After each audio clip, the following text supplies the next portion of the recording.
আজি ওলালোঁ acrylic painting ৱৰ্কশ্বপলৈ। 3 দিনীয়া কাৰ্যসূচীৰে অনুষ্ঠিত কৰা আজি প্ৰথমটো দিন। এয়া পালোহি কৰ্মশালা ঠাই। ভাইটি ভণ্টিহঁতৰ ছবিৰ প্ৰতি ইমান একাগ্ৰতা দেখি মনটো সঁচাকৈ ভৰি গ'ল। কাৰণ ছবিৰ লগত সুদীৰ্ঘদিন কটোৱাৰ পাছত যেতিয়া ভাইটি ভণ্টিহঁতৰো সেই একেই ছবিৰ প্ৰতি ভালপোৱা আৰু মৰম দেখা পাওঁ, তেতিয়া এক বুজাব নোৱাৰা আনন্দ অনুভৱ কৰোঁ।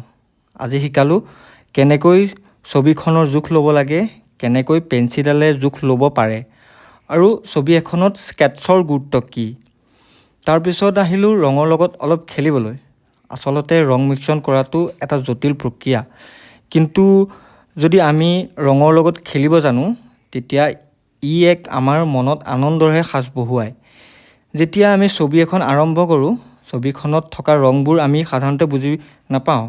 সেয়েহে মোৰ উদ্দেশ্য আছিল প্ৰাথমিক ৰংকেইটাৰ পৰাই কিদৰে সকলো ৰং উলিয়াব পাৰোঁ। লগতে শিকালোঁ ব্ৰাছডাল কেনেকৈ ধৰিব লাগে আৰু কেনভাছখনত কেনেকৈ ব্ৰাছৰ ষ্ট্ৰোক লগাব লাগে। প্ৰায় 6 ঘণ্টা জুৰি সকলোৰে একাগ্ৰতাৰে ছবিসমূহ আঁকি থাকিল। তেওঁলোকৰ বাবে ইমান সময় একেৰাহে কৰাটো ডাঙৰ কথা। তেওঁলোকে বুজিলে ছবি অঁকা এটা নিচা আছে, য'ত আমি সময়ৰ কথা ক'বই নোৱাৰোঁ। যদি আপুনিও ছবি ভাল পায় আৰু শিকিব বিচাৰে, আমাৰ লগত যোগাযোগ কৰিব পাৰে। ভাল লাগিলে ভিডিঅ'টো লাইক এটা কৰি দিব, কমেণ্ট আৰু শ্বেয়াৰ কৰিবলৈ নাপাহৰিব। আকৌ কাইলৈ লগ পোৱাৰ প্ৰতিশ্ৰুতিৰে আজিলৈ ইমানেই। Bye bye.